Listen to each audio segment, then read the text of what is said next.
Welcome to A Ride on the Outside. MMA is full of people on the inside, but what about the ones that watch from beyond? Welcome to the MMA Outsiders with Tom Albano and Zain Bando on the Empty the Bench Podcast Network.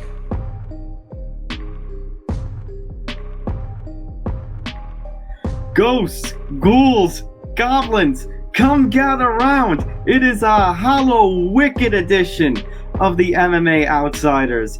Tom Albano here, along with Zain Bando to my... Oh, I gotta get used to this. To my left. You're on the left side today. We decided to switch things up with it being, All Hallows Eve and everything spooky and scary. And, well, Zain, I think the combat sports world is a little scary right now, considering, well, what happened this past weekend, what happened yesterday. When the moon shines in, as it did yesterday, it can be complete chaos. Yeah, it can be complete chaos, and as we've said a million times on this show by now, every single week something new pops up. When you and I do these show rundowns shortly after an episode airs, we kind of have a rough idea as to what we'd be talking about the very next week, but we always know we have to wait until the weekend to really figure out what the meat and potatoes. Yeah, we're not even Thanksgiving yet, and I'm using a meat and potatoes reference. The Reese's peanut butter cups and the Kit Kats. Yeah, there you go. If you want to make it more Halloween centric, but nonetheless. We always have to wait until the weekend to find out what the bulk of it is that we're going to be talking about. And that bulk is exactly what you think it is. The fight that everybody's talking about took place in Saudi Arabia over the weekend. You guys saw a video about it and so much more. But before we get into what all of that was, be sure to like and subscribe. Be sure to follow the Empty the Bench Podcast Network across social media at ETB Network. Be sure to follow the MMA Outsiders across social media at MMA Outsiders ETB. As Tom alluded to just a second ago, we've switched things up today. So I'm Zain Bando sitting to your left. You can find my work over at bjpen.com and on Sundays over at MMA Knockout. It's part of the Fan Nation Sports Illustrated umbrella. And of course, I am still a Ultra Rankings panelist, which unfortunately we're going to get into this in a little bit. It's probably not going to be for too much longer, so I'm a little sad that an era is coming to an end. And of course, Tom is to my right. You can find his work over at Fansided MMA, and you can find all of his other fight-centric stuff over on the PFL website as he is gearing up for the PFL Championships taking place in Washington, D.C. Thanksgiving weekend. So keep it locked in to PFL.com for all the live results and happenings of the championships and so much more. But getting back to the present, it's Halloween morning, Tom, and fortunately or unfortunately, no matter how you look at it, it was a spooky weekend, and the spookiness happened all the way over on the other side of the world during the day in the United States. For those of you who have been living under a rock by now, this might be breaking news. For those of you who haven't lived under a rock, you probably know this by now. Yeah, if you're living under a rock, if you are living under a really hard piece of candy, I don't know, how you can when this has been the firestorm of all things combat sports social media. This heavyweight fight between Tyson Fury and Francis Ngannou in the boxing ring, which Fury ended up getting the win in. And it caused a bleep storm on social media.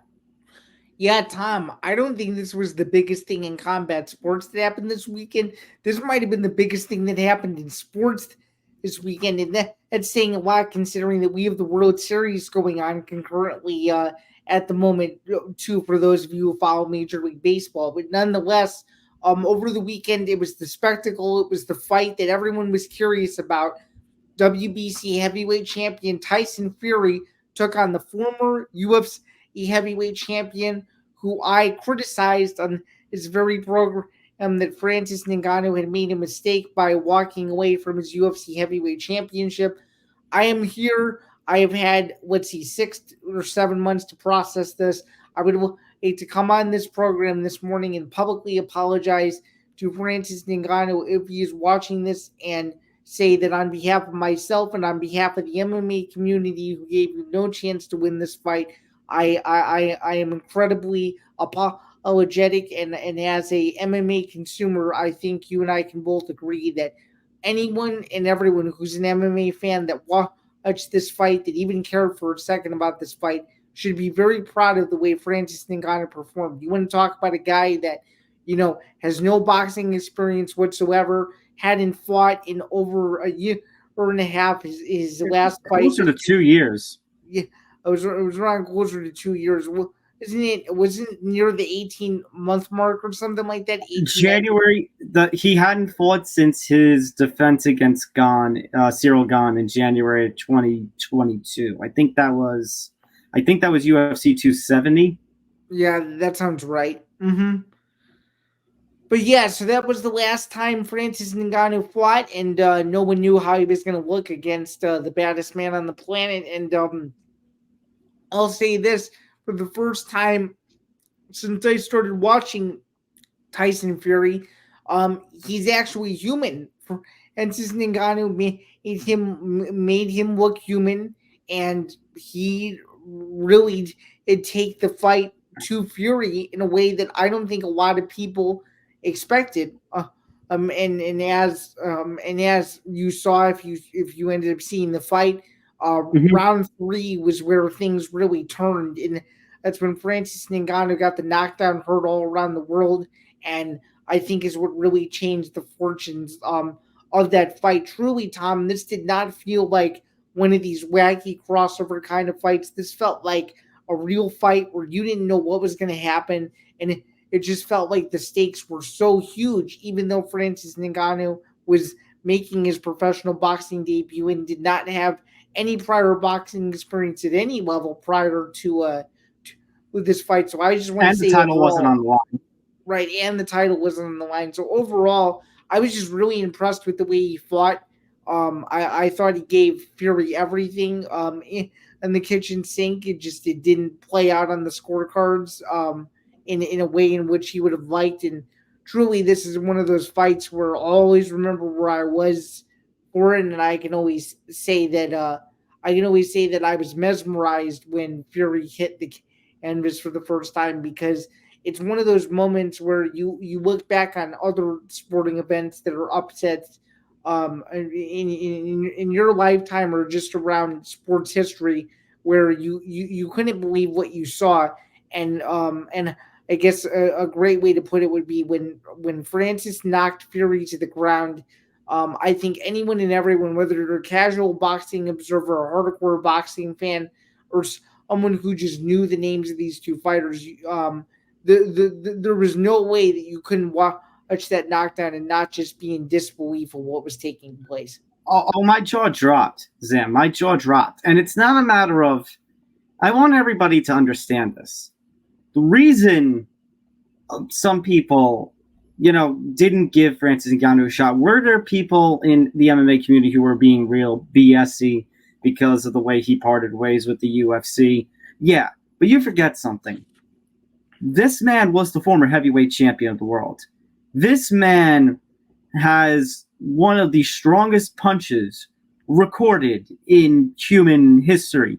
He has a lot of power and force behind his punches.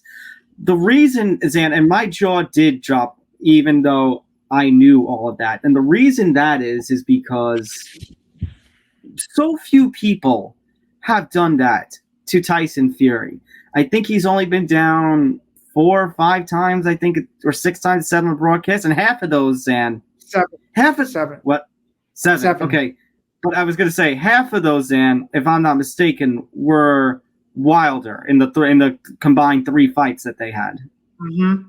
Yeah. At least he's tapped. If you were to guess, it would be at least 3 out of the 7 or something had to be against him. Yeah. So that means only then 4 people or so, maybe even 3, have done that prior to Ngannou doing that, and not on as big of a stage as Ngannou did it. And I think the reason not many people are giving him a chance, Dan, if they were smart and not BSy, salty UFC fans, it was a matter of that. I think back to that Floyd Conor fight, Zain, and they even talked about in the aftermath that boxing is a different sport in terms of the pacing. With MMA, it's fewer rounds, but you're fighting in there for a little longer periods of time. Boxing fights, Zain, is like interval training. It's 3 hard minutes, minute of rest, 3 hard minutes, minute of rest. So it's shorter rounds, but you're also competing in more rounds and a more cumulative time in terms of the maximum time you can be in the ring as compared to an MMA fight. For sure, and I think that you just bringing that up, that's probably one thing that people didn't think going into the fight. Oh, was Francis going to struggle with that? And it's obvious that as the fight was I think he did forward, and he did start to struggle with that, where he realized, oh, this is no longer an MMA fight. I'm in a real boxing match, and I have to pace myself. Which I think he slowed down, but then on the other side of the coin too, he continued to fight well. There wasn't a single point in the fight where I felt like, oh, he's totally lost where he is. Agreed, but and I think this is why some of the judges were the way they were, because he struggled to pace himself a little bit, and because maybe he was looking for more power. That Fury had the cleaner boxing technique, and the cleaner shots, even though Ngannou was doing more damage. Right. So, which again, and on the MMA side of things, obviously it's boxing side, but on the MMA side of things, why I think the 10-point must system, the unified rules of MMA promotes, is a terrible system for MMA scoring. I think promotions like Pride and Ryzen get it right with the global set. They just fight and then the judges pick who won the fight. Yeah, I mean, I don't think there's any hardcore MMA consumer that would disagree with you about that. But I took some notes for that fight as I was watching it. Round 1, I think, could have been the big toss-up round that decided things, because it was the feel-out round. I think Fury did a very good job in trying to back Francis up, in trying to take control right away. Ngannou wasn't letting up, but I think Fury's aggression definitely helped him there. I think Ngannou did a really good job in round 2 by busting open Fury a little bit, landing a sharp uppercut and cornering Fury and countering his clinching techniques. Obviously, round 3, the 10-8 round, because Ngannou knocked down Fury. But then, as you kind of alluded to, Zain, Fury started to come back a little round 4 and round 5, and this is where Ngannou really began to slow down a bit. And the whole fight's pace really slowed down. And, you can say what you want about the ESPN commentary team, bias, no bias. I think they were right when they said the longer this fight goes, and the slower the fight goes, the more it benefits Tyson Fury.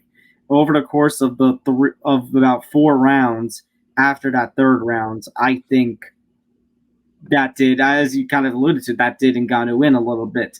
Although, as you said, Ngannou definitely was still fighting, and he actually, I think, my scorecards, I had him winning 2 of the last 3 rounds, because at that point, in the last rounds, last 3 rounds, I think Fury was the one who slowed down, and Ngannou, you could see, connect a lot more on the inside. He just couldn't drop Fury again. I think that's all that made the difference. If he had made another knockdown of Fury, I think we were looking at a different fight. Okay, so let's talk about that then. So obviously, as we've alluded to, the knockdown in round 3 happened. That's where kind of the turning point in the fight began. So I'm just curious. We're obviously not judges here, but when my scorecard. I'm gonna get to that in a second. What I want to ask you is, I was looking at round by round the punch totals between both fighters, and it seemed like Fury was able to win most of the rounds based on the number of punches landed compared to Francis. Do you think that factored into two of the judges scoring it for Fury, or do you think they weren't looking at it as holistically as that? I could see it. I could honestly see it. Like I told you, though, Zan, I think what did it in for me was the fact that for at least three, if not 4 rounds after that knockdown, Ngannou's pace slowed and the whole fight's pace slowed, which I think if Ngannou had paced himself a little better, as you kind of alluded to before, I think he definitely would have given himself a better shot at getting a draw, if not winning.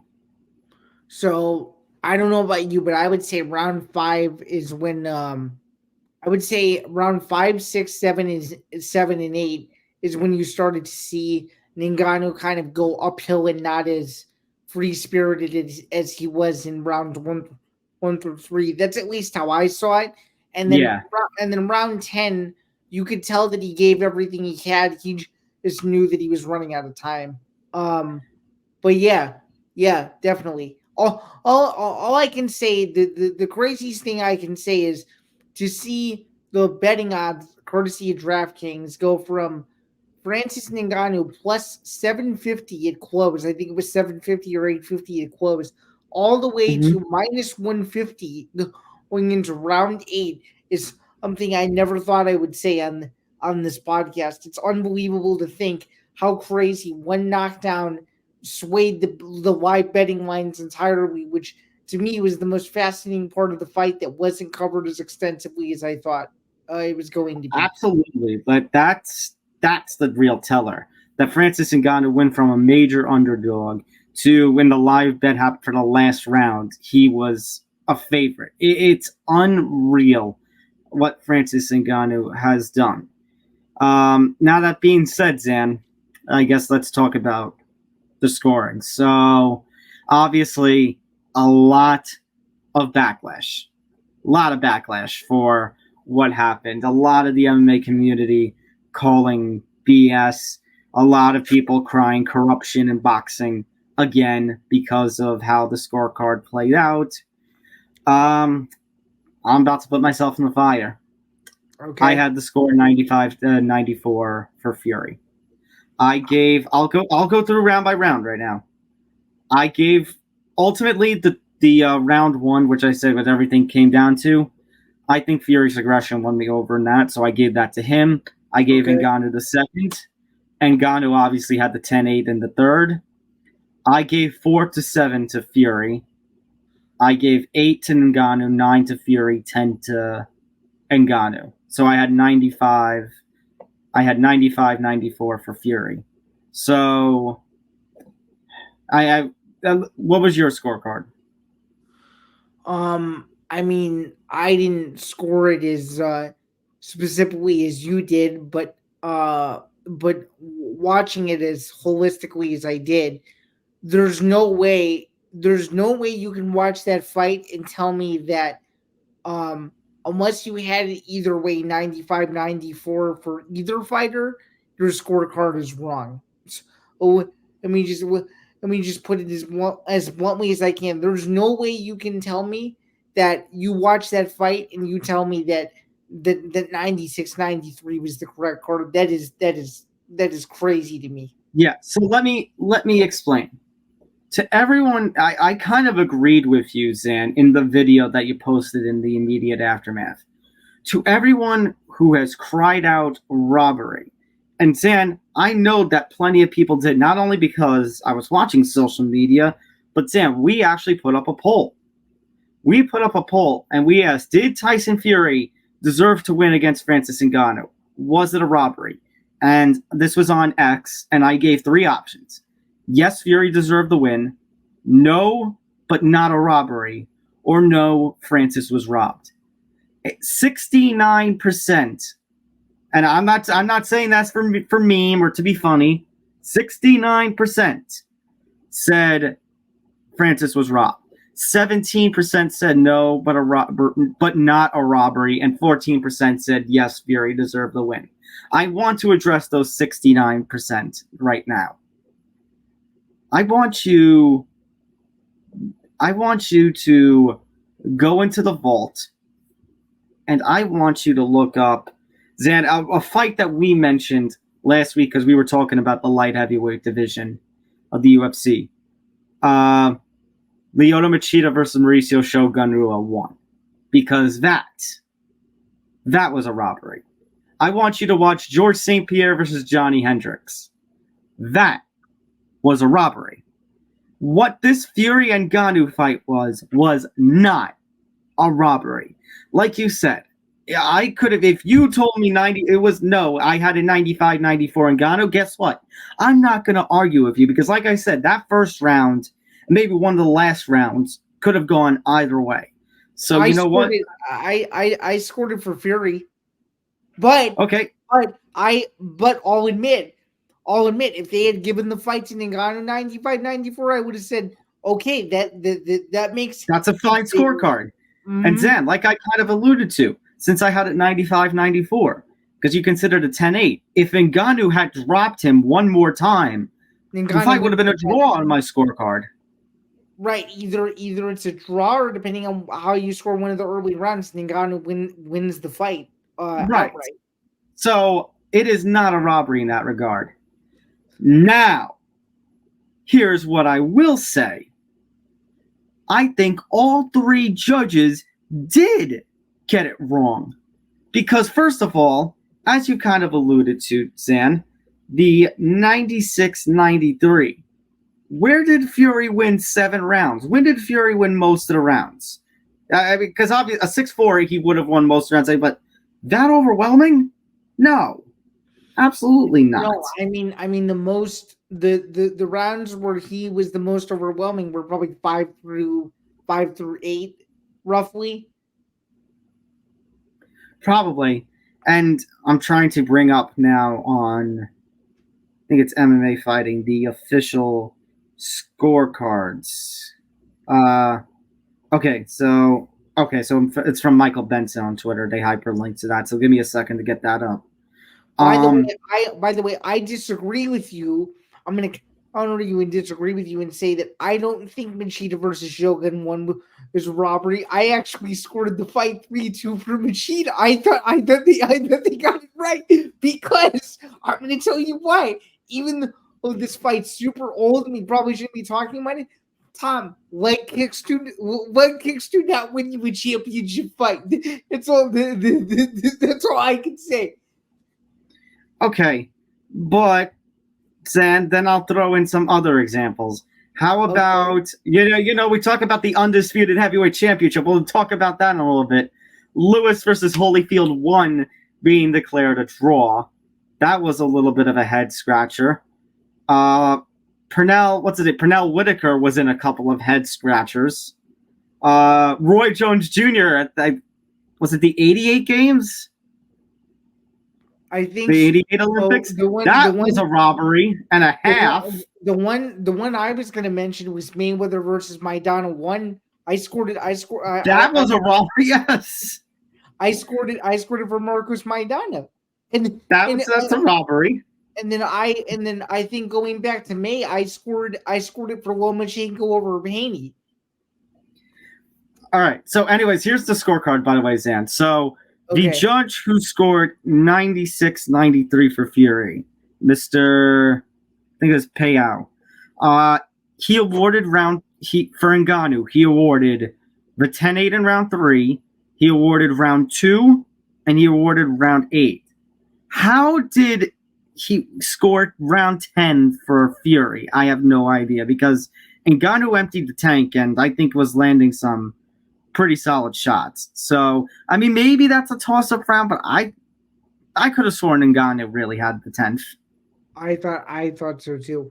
And then Zain, but even more head-scratchingly, the two guys who had 95-94 scorecards, one for Fury, one for Ngannou, they both gave round 2. The round in which Fury got opened up a little bit above his eye with an uppercut to Fury. It's crazy. You could be the newest boxing fan in the world, and you couldn't tell me that Fury won round two. There's no way. That's So like I that's like saying an NFL equivalent of an incomplete pass is it being a catch that decides the end of a game. Yeah. so I want to say, this fight was not a robbery. At the same time, all three judges in one way or another did something head scratching in this fight. Who are the other two judges besides Payo? One was Garner, and then the other one I can't tell who the name. Yeah, and Garner's been around a long time too. So that's a Okay. Is he the one who scored it for Fury or Francis? Okay, I figured out the text. So Juan Carlos Pelau was 96-93. Alan Krebs had 95-94 Fury. Ed Garner 95-94 Ngannou. It was based in the UK, so of course he would score the fight for Fury. That kind of makes logical sense to me. You knew that if there was going to be one scorecard, that was going to be his. And then of course, as we always say after every big fight, boxing gets in its own way, and sure enough, the same thing happened here as well. This is not related to the fight at all, but I have to ask you this question: the way ESPN broadcasted the fight, and from a production standpoint, did you think the entire telecast was a little bit over the top, or no? Oh my god, it was ridiculous. Zain, I felt like I was watching that Tyson pay-per-view from a few years ago during COVID time. It was Tyson Roy Jones, where they had all the concerts in the middle. They had Jake Paul. They had Jake Paul fighting Nate Robinson with Snoop Dogg on commentary. I felt like I remember watching that pay-per-view and feeling like I had just taken one of Snoop Dogg's blunts, because I was like, "What the hell is going on here?" What did you think of the performance before the walkouts? And what did you? I muted it. I muted it to do other things. What did you think of the walkouts themselves? Did you think they were cool? I thought the walkouts were cool, except that when Ngannou walked out to Drake, I said he just lost. Yeah, geez. I guess you could say the curse continues, though. Mm-hmm. The curse exactly continues. But then, it was an absolute joke. And we'll talk about the UFC as it connects with this fight. But I think if there's one thing, I don't know if you saw John Anik's tweet where he gave respect to Fury, but, I don't know how you felt about the snide comment. I say snide, but afterwards. But you know what? I think he has a point when he says it was also a victory in UFC, and that I think if there's one thing Dana is right about, is that the UFC, and this doesn't just go for this boxing telecast, the PFL, Bellator, the UFC has the best pacing of anybody. Of course. It's clean, it's crisp, it's concise. You know instantly when it hits 10 p.m. for you, 9 p.m. for me, the pay-per-view is always going to start the same way. You always know that you're going to get fight after fight after fight with very little filler. Yeah, he definitely has a point. But that being said, there are some other talking points we could get into here, Zain. So, let's talk about the future of Francis Ngannou. Because now there are theories out there, Zain, and I know ESPN published a story about it. The Score published a story about it. Obviously, Ngannou has that big mega contract with the PFL as part of its super fight division. The expectation was he was going to start in 2024, pay-per-view to be determined, fight to be determined. But now, after his performance here, Zain, could you see Francis Ngannou sticking with boxing and just abandoning MMA together? Yeah, I could. It's just a matter of, will the PFL let it happen? Because I'm seeing on social media when the PFL is congratulating him on his performance, they're referencing him in every post as a PFL fighter when he's yet to compete in the promotion. So and that's the thing, Zain. I mean, I could see it, but you consider the bag. No play on words intended, but the bag that the PFL gave to him about the guaranteed money in every fight, about being part of the pay-per-view super fight division, getting a certain percent, how a certain fighter may, his opponent won't make less than a certain amount, how they're allowing him to compete in boxing, the fact that he's heading up the PFL Africa. I think it's really hard for him to not compete in MMA with that kind of contract. Yeah, that's for sure. I mean, when you think about it, he made $10 million just for stepping in the ring, which is damn impressive. I think there's millions of people around the world that wish they could step into a boxing ring for against Tyson Fury, though. Yeah, I mean, geez, but yeah, I mean, it definitely is hard to say. I mean, I think he's gonna, I think he's going to stick to MMA at heart because that is what he knows. But I do think there's another side to it where if the right fight isn't there, he's not going to push it any further. And I don't know if you've seen on social media, but now it seems like everyone wants to see this reincarnated fight between Jones and Francis, which we know probably will never happen because Dana can't stand co-promotion. But Twitter is buzzing about it because now Francis is the biggest thing in combat sports again. Right. Well, not just him. Not just social media lighting up. Don Davis is also lighting up, taking shots at Zain and Jones on the MMA Hour, basically saying, "Well, come on, prove it. Let's make this happen." Yeah. And you want to talk about how big Fedor versus Lesnar would have been? This would be light years above. That would make Fedor versus Lesnar look stupid. And no disrespect to that fight. That fight would have been huge. But you want to talk about the two baddest dudes on the planet? I think a lot of people can say that those two guys are it, whether or not they fight each other or they don't. But I can say this: Francis is the first fighter that I've ever seen that is betting on himself and literally changing the landscape of combat sports forever, whether you like it or not. It's pretty remarkable to see. So now looking back on all of this, I have to ask you: did Francis Ngannou make the right decision by relinquishing his heavyweight championship and going over to boxing? I think there's still more that needs to play out. And obviously, Zain, I have to be a little bit biased considering, my connections to one PFL. And considering we might end up being partners again soon, which is kind of funny to think about. But yeah. But I'm going to therefore have to say yes. But even then, Zain, I mean, as of right now, yes. Because, look, like you said, look who everyone on social media was talking about. Even though he was away from the octagon, from MMA, for nearly 2 years. Like we said, he was the former heavyweight champion. He had all those highlights that stemmed from his soul-crushing knockout of Alistair Overeem. Which I was there for. Right, which you were there for. To the fight that won him the heavyweight championship, that rematch with Stipe. Obviously, he's had his low moments. It took him several months before the contract with the PFL came, to which we got really impatient. I know definitely, Zain, I know you made your apology. I think you did, I'm going to give you credit though. You did have great expectations for Francis at the start of the year when that first broke.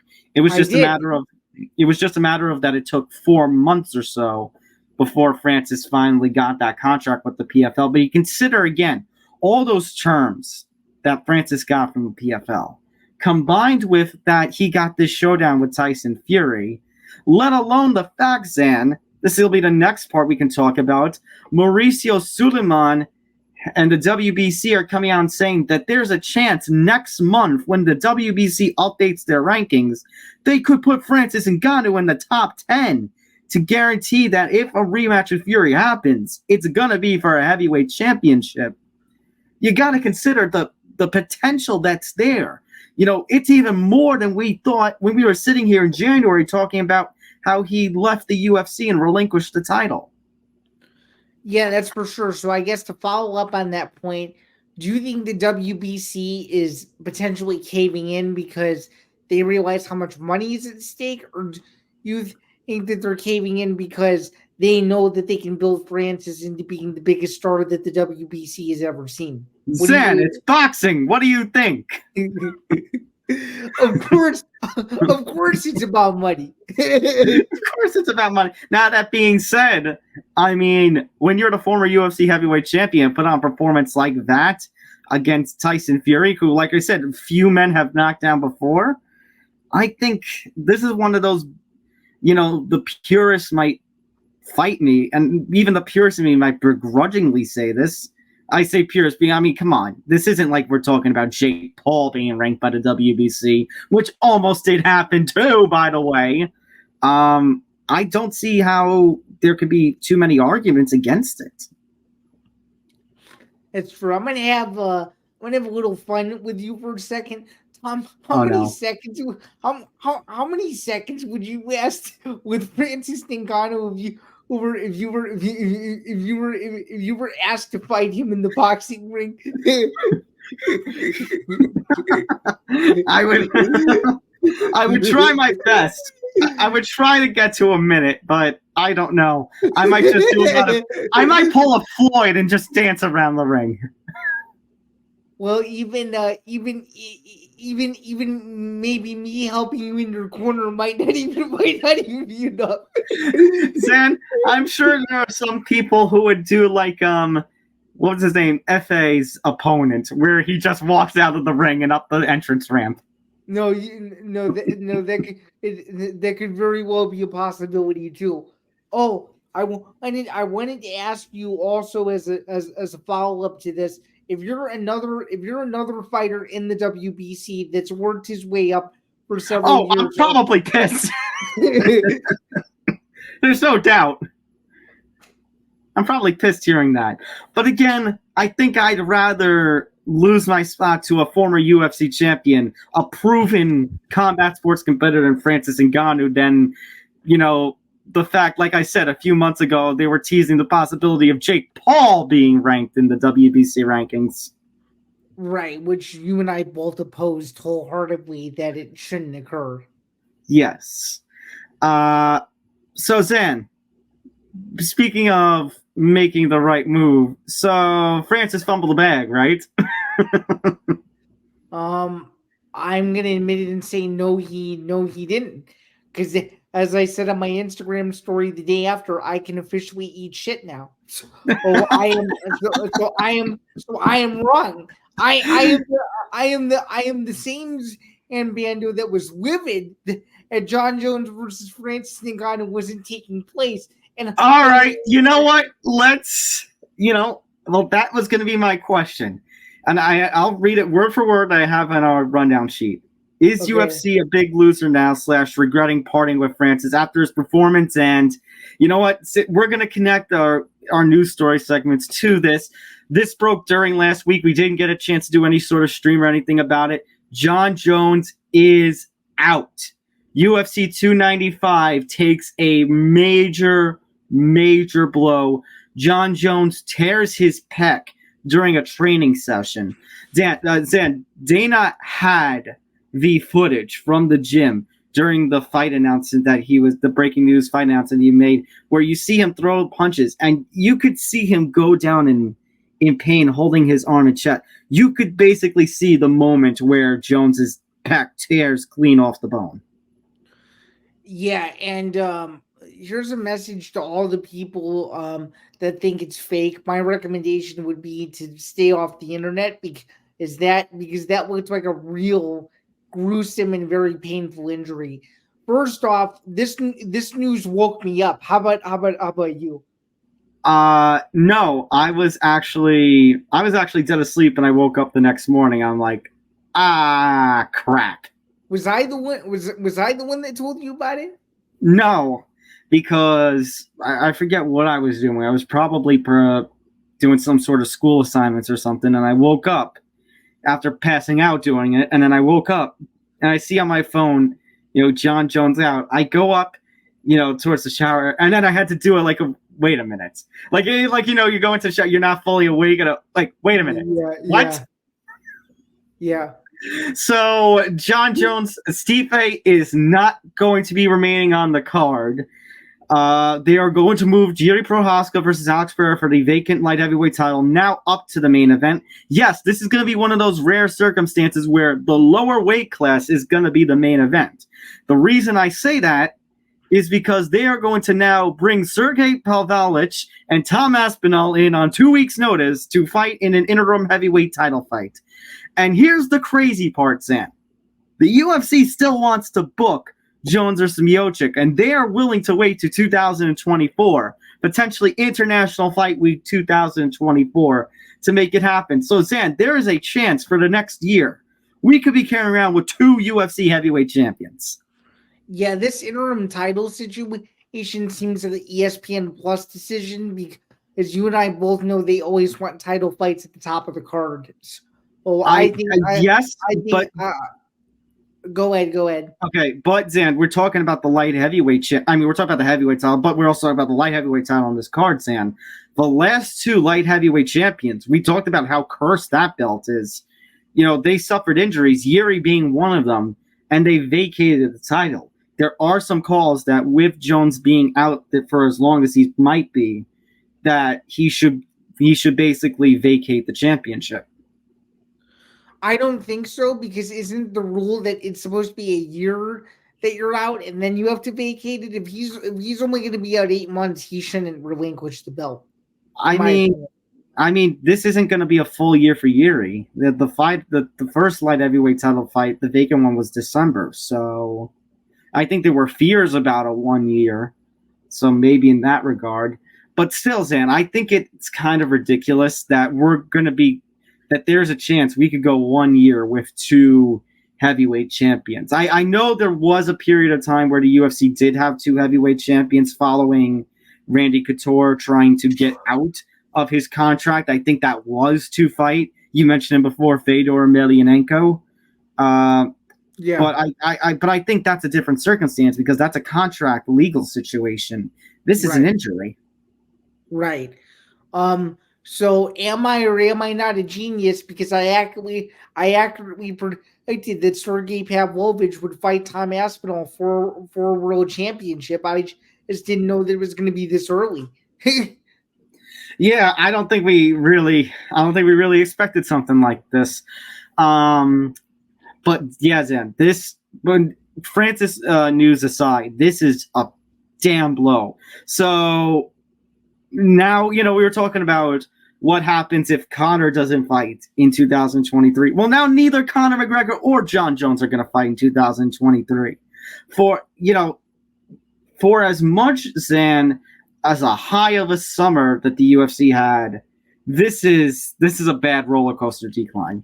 Yeah, and I just thought of this, Madison Square Garden 30-year anniversary, not a single American fighter is going to be fighting in the last 2 fights on the card, which is easy to think about. And Zen, think about all those people that spent $600, $700, $800 on nosebleed seats. Yeah, they all lost. Yeah, I'm the winner here. I'm the winner here for once. Yeah, well, maybe you can go to one in Long Island instead. I mean, Zan, it's sad to say, but the Francis Ngannou Tyson Fury card, once this news broke, looked a lot more enticing than 295 does right now. Oh yeah. So I guess another question that I have is, why do you think they chose to do Pavlovich versus Aspinall now instead of just scrap the whole heavyweight idea and just wait this thing out? Do you think they just really needed a co-main event or like you said, I think ESPN Plus decision, and they don't know truly how long Jones is going to be out. Stipe, I mean, I get it. I talked about how it paid off to wait, but now when they actually fight, it's going to be over 3 years since we had seen Stipe in the octagon. So that's true, but as Dana alluded to, after what Stipe's done for the division, you don't give him an interim heavyweight title fight. It doesn't make sense. I guess, but I don't know. I don't know what the UFC is thinking. I guess, like you kind of alluded, desperation. Yeah, which there may even be some desperation for UFC 296, but nothing is official just yet, unfortunately or unfortunately. So, Right. I mean, Dan, and I saw some of your tweets on social media. I do kind of have to disagree because I don't like. You disagree with me? Come on, are you serious? I like Leon. You know what? I like Leon. The flyweight title fight, I damn want to see. I damn want to see Pantoja Royval. But Colby Covington getting a title shot when he hasn't fought in nearly 2 years, and his last win is against Jorge Masvidal, who isn't even in the UFC anymore. I don't think that makes sense. Hey, I'm not saying that Colby Covington not being in that spot doesn't make sense. What I'm saying is that when you look at all the other contenders, there's no backstory like Leon Edwards versus Colby Covington to sell. I get it. And Zan, again, we've talked about this on the show, the UK versus US angle. But like we kind of alluded to, for a fight like that, I wish we were actually in the UK for. Yeah, that's true, because that fight was supposed to take place in the United Kingdom in July, and those plans blew up in smoke. So there's that. But you know what? But I can't say for July, we still got 2 pay-per-view of the year quality performances in 290 and 291. Oh, for sure. Even though we are kind of a week and a half out from this, what are your early predictions for these new fights? Well, Prohaska versus Pereira was already in it's just now elevated. I really don't know. Here's what I know. I know that fight's ending in knockout. I just don't know for who. Okay. I might lean to Yuri just because I haven't really seen anyone beat him. That's fair. My gut tells me for the moment, it could change next week, but my gut for the moment tells me Pereira beats Yuri and Aspinall knocks out Sergey in the 3rd round. Yeah. For the co-main event, I will agree with you. I'm going Aspinall. Okay. Well, yeah, it's definitely a wild pay-per-view switch up for the UFC, and it's one where you might have to spend your money wisely, because at this moment, UFC 296 looks a lot better than UFC 295. So, Zan, for both of those cards, I'm thinking, actually, you know what? 296 definitely has the better undercard, though. You are right. So 295 at least looks like one where I might head to my local Buffalo or something like that. Might not be a bad idea, but you might want to get on that ASAP, because I feel like everyone will want to go to Buffalo Wild Wings for that one, especially for the Yuri fight. I think a lot of people want to see fireworks, and that would be one fight that I think could draw people into Buffalo Wild Wings for sure. That's not an idea. Or you might want to consider going to your local movie theater too. You could if one is airing it. But I guess my question compared to in relation to this story, Zan, okay, does the UFC have any regrets now knowing what the 295 situation, the injury to Jon Jones is? I'd say no, and the reason why I'd say no is because right now the UFC has too many stars. They're not relying on Francis Ngannou to carry the company. Would Ngannou versus Jones have been the biggest fight the UFC's made in a decade plus? Would it have done box office numbers? Of course, I'm not disputing that. But what I am saying is, when you still have superstars like Israel Adesanya, even though he's not the champion anymore, we still have Jon Jones, who's the greatest fighter that the UFC's ever seen, when you still have several names like Leon Edwards, Kamaru Usman, and Hamza Chimaev, and several other divisions that are just stacked with talent over and over and over again. Sorry, Zan. I will throw a couple of counters out at you, though. Okay. Jon Jones, his next fight might be his last. Israel Adesanya is implying that we're not going to see him again until 2027. I think he's I think he's saying that, but I don't think he truly believes it. I kind of agree with you. I think I kind of alluded, Zan, that if Dana threw him money in a desperation situation as a last minute fill-in, he'd take it. That's what I think. That's what I think too.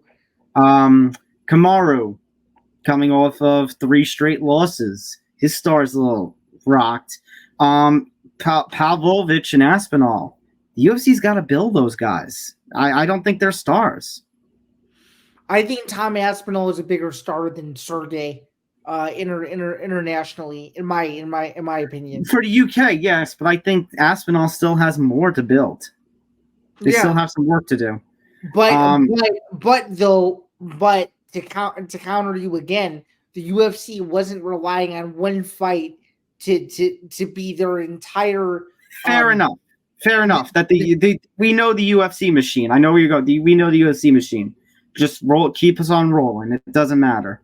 Right. Although I think it would have been, and they say this for every major UFC fight now, but I truly believe, given the stakes of that fight, I truly think it would have been the biggest fight in UFC history had it taken place. I agree, and it's a damn shame that it's not. I'll throw a big one at you. Considering Francis Ngannou and what he has done and his numbers of social media, considering the fact he might be in the top 10 of the WBC. Okay. And considering the back he got thrown by PFL. Okay. Is Francis Ngannou bigger than the UFC? Or at least is he opening himself up to potentially be bigger than the UFC? 1,000%, yeah. Yeah. As in he's opening himself up, or is this proving that he is? He's opening himself up to be bigger than the UFC, but he hasn't reached the level of Conor McGregor status just yet. Had he won on Saturday, my opinion would have been different. Okay, sure. Well, let me ask then, what else does he have to do? Is there a pay-per-view number, like in terms of buys, that he has to hit?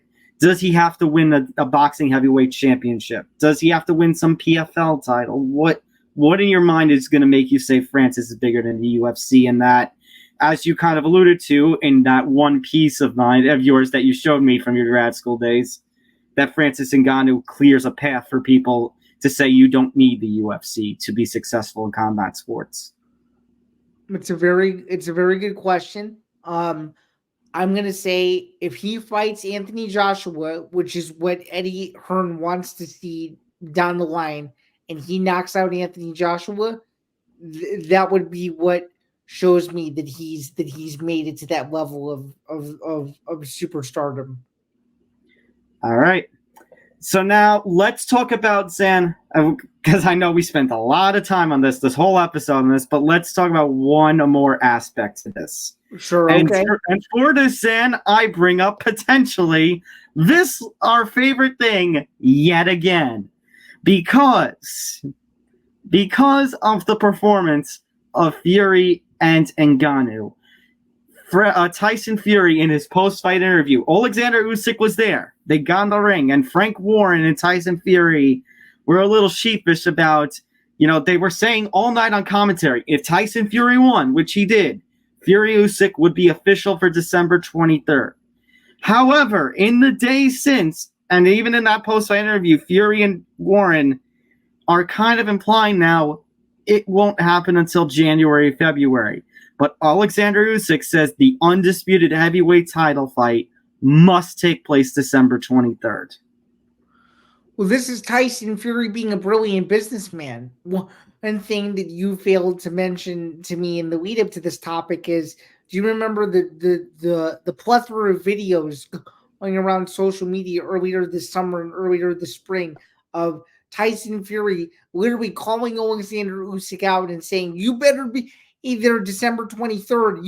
You signed a contract saying that you're going to be there December 23rd. And now that Tyson Fury feels that he still has all the leverage, he feels that he can call the shots now. I think a fight of that magnitude, a unification bout of that magnitude, there needs to be way more buildup for that. It shouldn't happen December 23rd, quite frankly. There needs to be a world tour for that.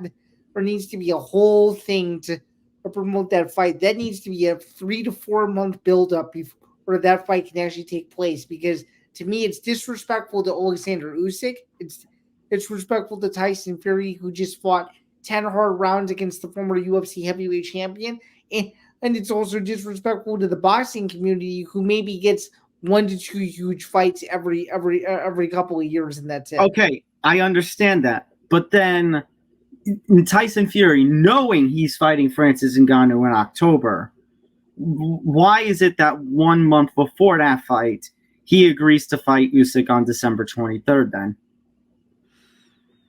it's a good question. It could be. Was he looking past Ngannou? It could very well be that, or it could very well be a money play that we don't know about.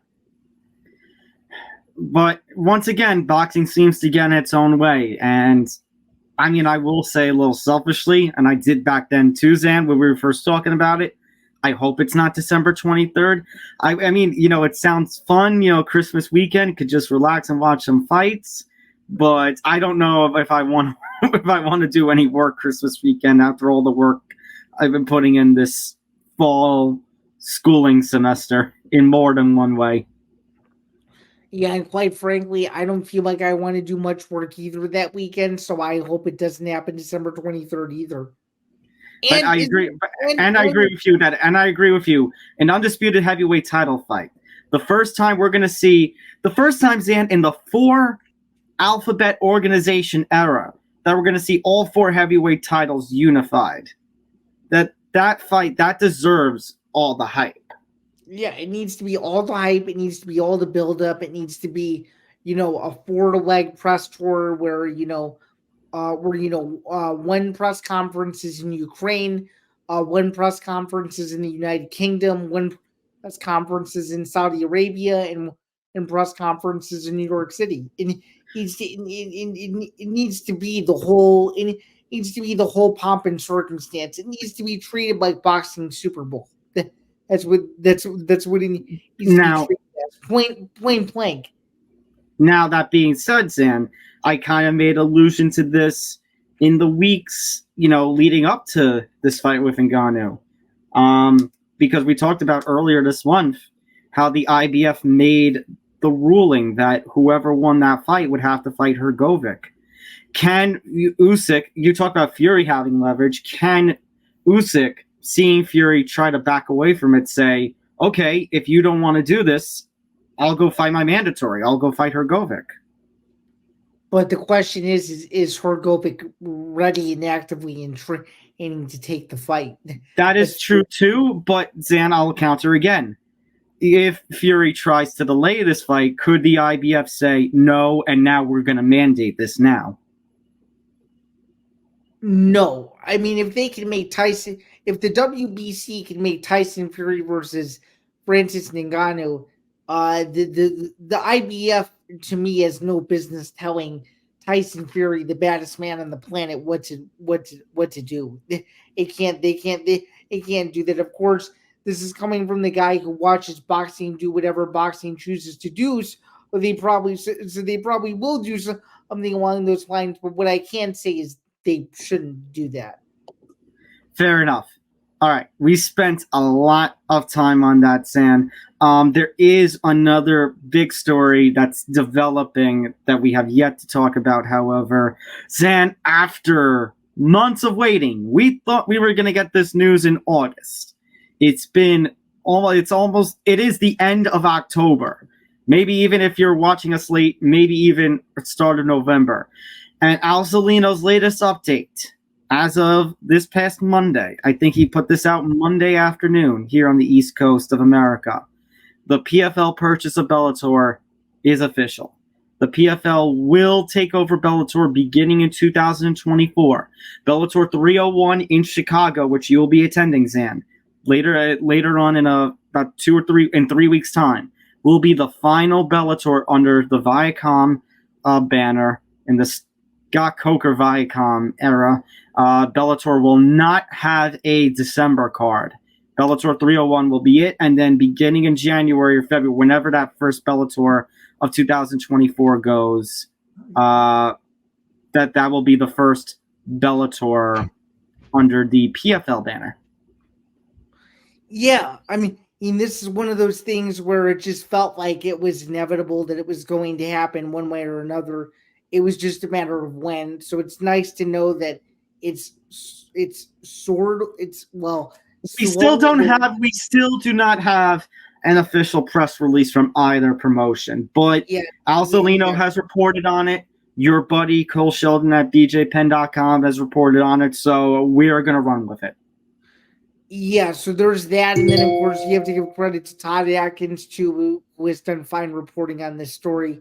At least from the looks of the report, we know how it's going to work. Bellator is going to run for probably 2 years as its own separate promotion, and then all of those fighters are just going to dissolve into the PFL from there. So yeah, I mean, this is one of those situations where you don't really know what's going to happen. You don't really know what's going to happen to the Bellator roster. The fate of the Grand Prix that's coming up, you really don't know much other than Bellator 301 is going to happen, and then even though this purchase is official according to reports, you don't know what the future of any of those divisions is going to look like. And to me, I feel like it could end up being one of those UFC Pride acquisitions where most of the Pride fighters will go to the UFC, and whoever's left will have to find other promotions. My biggest question in this whole thing is, with this merger, and if Bellator is going to run separately, is Scott Coker still going to be the president? I think everything is still just so in limbo that we don't really know what to think at the moment. At least I don't. I would hope at the very least. And me being a rankings panelist along with 24 other media members, I have no idea what this means from a media perspective either. I don't think anybody knows. Yeah, I don't think anybody knows either. I would hope at the very least for the rest of the Bellator's run, Scott Coker would be the president, but I'm curious how the PFL would go with, the kind of roster that Bellator has. I'm really curious because, PFL doesn't have, for instance, it doesn't have a middleweight division, but could they add a middleweight division to its regular season format? Is there a chance that they could expand the super fight division or whatever into some sort of other division?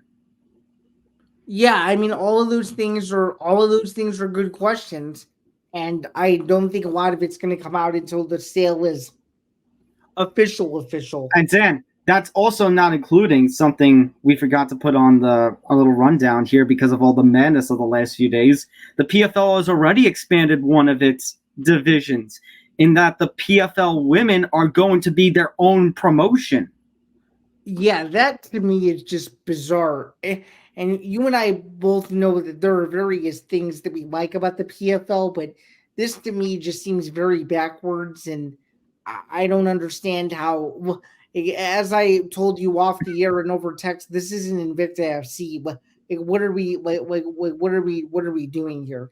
I mean, on one hand, I want to say I like it because because now we have another promotion like Invicta where it is an all-women's MMA, and you have the backing of ESPN, a major, player in the television space. It's not hidden behind Fight Pass. Wait.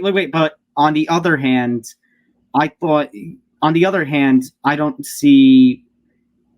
Yeah, like the UFC has 3 women's divisions. Bellator has 2 women's divisions. They integrate it just fine with their product. Okay, well, my counter argument to that is, can ESPN Linear afford to put on an all-female PFL card on regular ESPN with how many other sports they have to cover? Like, I don't know if. Well, here's going to be my sort of counter concern to that. We have the PFL women. We've only had the women's lightweight and women's featherweight divisions. Does this then imply that the PFL is going to grab a women's bantamweight division, a strawweight division, an atomweight division? And where are they going to get these fighters? My guess would be from Invicta or by attempting to sign fighters the UFC doesn't want. Or going to, or signing fighters from, say, one what happened? championship. One championship or some of the other Asian promotions, or making some sort of talent relationship with one of them.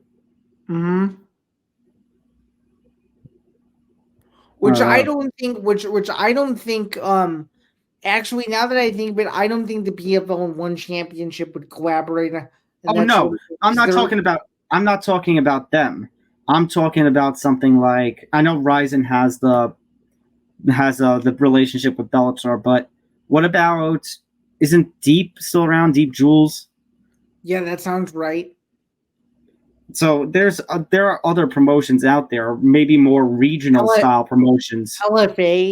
LFA they could obviously scoop up from. CFFC they could scoop up from. Exactly. Even APFC if they expand further. That's true too. All right. So it's going to be interesting to see how this plays out. Like we said, we're still waiting from an official word for one of these two promotions or both of these promotions. So we'll discuss that then. A couple other things, Dan. According to Jake Paul, Nate Diaz, we talked about this last week. Jake Paul's promoter pretty much putting out that, Jake Paul will not fight Nate Diaz in a rematch in the boxing ring December 15th, that these two will meet in the PFL at some point. Jake Paul now coming out over the past week and saying Nate Diaz had rejected such a fight. Don Davis even claiming on the MMA Hour with Ariel Helwani yesterday that he turned down about $10 or $15 million for this kind of fight. Yeah, knowing Nate Diaz, this is just my guess. He probably said something, and whoever got a hold of it took it out of context. Because I don't think, knowing how much Nate likes money, I don't think he would turn down that kind of money to fight in MMA against the guy he knows he can beat in an MMA fight. To me, Nate Diaz turning that down just doesn't make sense. Yeah, that's the thing. It doesn't really make sense to me. I thought, and considering, Zain, especially what the PFL has done, like we've been talking about as part of the show, that scooping up Nate Diaz, at least for a fight, especially a fight with Jake Paul, that would be an eye-opener. I don't understand, if this is $15 million, what else Nate would want. Especially considering, Zain, if this fight happens, it has to happen in PFL. Because Dana has already gone on the record and saying Jake Paul is not welcome to the UFC. Right. And that will always be the case. So yeah. Speaking of the UFC, let's talk about the main event this weekend in Sao Paulo, Brazil. Jailton Almeida competing against Derrick Lewis. Originally was supposed to be Curtis Blades. Blades suffers an injury, so Derrick Lewis steps in on 1 month's notice. I think he accepted the short notice fight back at the beginning of the month. So here he is on 1 month's notice, taking on a rising contender in Jailton Almeida. Zain, obviously Derrick Lewis, we love him in the MMA community. We love him for his memes. We love him for his one-liners. We love him for his attitude. He definitely still has the punching power. He's one of the best finishers the UFC heavyweights division has ever had. Jailton Almeida, I think, is too rising of a contender. I think he submits Lewis. I have to disagree. I think Derrick Lewis goes into Sao Paulo, and I think he does something crazy, and I think he's going to catch Almeida shooting in for a takedown, and I actually think he's going to knock him out with a knee. I think he's going to go in and spoil the party. And the reason why I say that is because Derrick Lewis has been in these situations before where he's been Mr. Apex. Well, granted, this fight's not at the UFC Apex, but he's been Mr. Apex, and he's taken these short notice fights before, and he's done well. And I think the trend is going to continue because he knows that his back is against the wall, and he struggled over the last year or so. And he knows that he needs a win right now more than anybody in the heavyweight division. I'm going to take him. I know. I would love to see Lewis get a win, but I'm just worried about the kind of talent, that Almeida has, especially competing in Brazil. Yeah, so that's why I'm kind of leaning to Almeida. It would be cool if Lewis did something like knock him out with a knee. Oh, by the way, Zan, don't you worry. We have Sao Paulo this week. We got Madison Square Garden next week. But the week after that, you're going to get your Apex, Phil. We're going to go back to the Apex. Yeah, that's true. We're gonna go back to the Apex the night after Bellator's in Chicago, which is funny to think about. Yeah, Zan, I was mentioning the boxing before. I was trying to say, and I forgot. The day before Bellator's Bellator 301, for a Thursday card, Shakur Stevenson is fighting for the vacant WBC, I think, lightweight title. They're putting it on a Thursday for some reason. Yeah, that'll be a good one. It'll be a nice kickstart. If you're in Vegas that weekend, that'll be a nice kickstart if you're a boxing fan. And who doesn't love watching Shakur Stevenson fight, no matter what day of the week it is? And I'm still holding out hope that he fights Devin Haney one day. So hopefully he performs well. That I think, Zan, is the hope at this point for lightweight, is to see something like Stevenson versus Haney. Absolutely. All right, that is going to do it for this edition of the MMA Outsiders. Packed edition, lot to talk about, especially revolving around Fury and Ngannou. We thank you for tuning in and joining in on the fun. Make sure to hit the like button, subscribe, hit the notification bell so you get notified of everything here at the Empty the Bench Network. Every episode of the MMA Outsiders, every episode of Football Friday, which Zan, you're a part of, and I make occasional appearances on. Yep. Empty the Bench, ETB Sports, and so much more. Again, to my left, gotta get used to it. To my left is Zain Bando, staff writer for BJPenn.com and MMA Knockout Fan Nation, Bellator Rankings Committee member for, at least for now. We'll see if that stays around in the PFL-owned Bellator era.